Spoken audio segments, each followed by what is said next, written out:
तभी अचानक वहां पर उसकी माँ आ गई और तान्या को एक थप्पड़ लगा दिया और तान्या की माँ तुरंत उसे पूजा वाले कमरे में ले गई। माँ ने तान्या को बताया कि जब वो लोग इस घर में आए थे तब कुछ लोग कहते थे कि इस घर में एक चुड़ैल का साया है, तो उन लोगों ने एक बड़े पुजारी को बुलाकर इस घर की पूजा कराई और उस पुजारी ने अपनी शक्ति से उस चुड़ैल के साई को इस किताब के अंदर कैद कर दिया और बोला कि कभी भी इस किताब को कोई हाथ ना लगाएं और अगर गलती से किसी ने इसे आग में डाल दिया तो यह चुड़ैल वापस आजाद हो जाएगी। तान्या ये बात सुनकर डर गई और बोली, माँ अब क्या करें? तब माँ ने बोला, पुजारी जी ने उन्हें एक पवित्र जल दिया था कि अगर यह चुड़ैल कभी गलती से बाहर आ भी जाए तो इस जल को छिड़ककर उस चुड़ैल को फिर से कैद किया जा सकता है।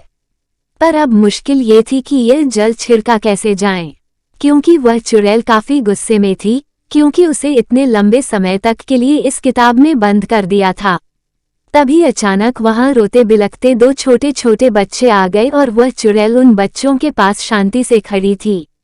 माँ धीरे से कमरे से बाहर आई और उस चुड़ैल से बात करने की कोशिश करने लगी। जैसे उस चुड़ैल ने माँ को देखा, वह चुड़ैल माँ पर हमला करने के लिए भागी। माँ के हाथ में वह पवित्र जल था।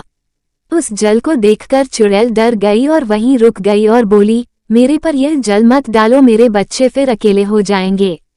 माँ ने उस चुड़ैल को बड़े ध्यान से देखा और पूछा कि तुम्हारे साथ क्या हुआ था। फिर आगे क्या हुआ जानने के लिए पार्ट 3 देखें।